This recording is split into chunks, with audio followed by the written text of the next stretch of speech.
السلام علیکم ورحمۃ اللہ وبرکاتہ۔ اچھے اچھے عقل مند پیارے پیارے ننھے منھے ساتھیوں، امید ہے آپ سب خیریت سے ہوں گے۔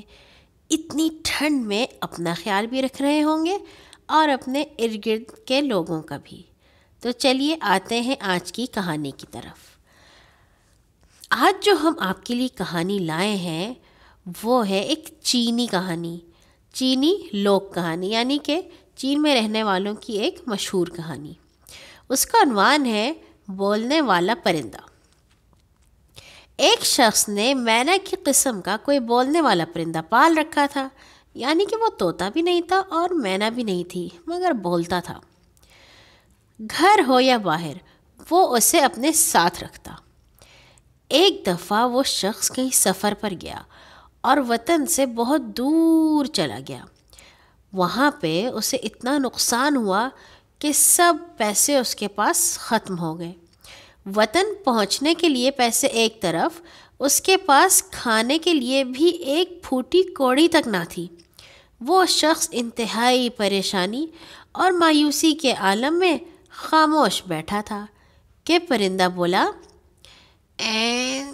تم مجھے بیچ کیوں نہیں دیتے ہو؟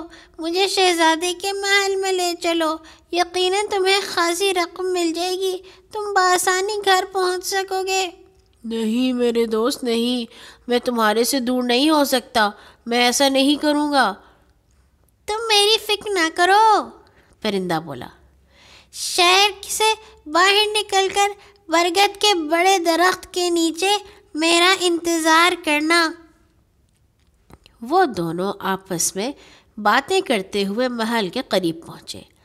ایک شاہی ملازم نے دونوں کو باتیں کرتے ہوئے سنا اور بھاگ کر شہزادے کو بتایا۔ شہزادے نے پرندے کے مالک کو بلا بھیجا اور کہا کہ میں یہ پرندہ خریدنا چاہتا ہوں۔ پرندے کے مالک نے کہا کہ وہ اتنے سالوں سے اکٹھے رہ رہے ہیں، ایک دوسرے سے الگ نہیں رہ سکتے۔ شہزادے نے پرندے سے مخاطب ہوتے ہوئے پوچھا، کیا تم یہاں ہمارے پاس رہ سکو گے؟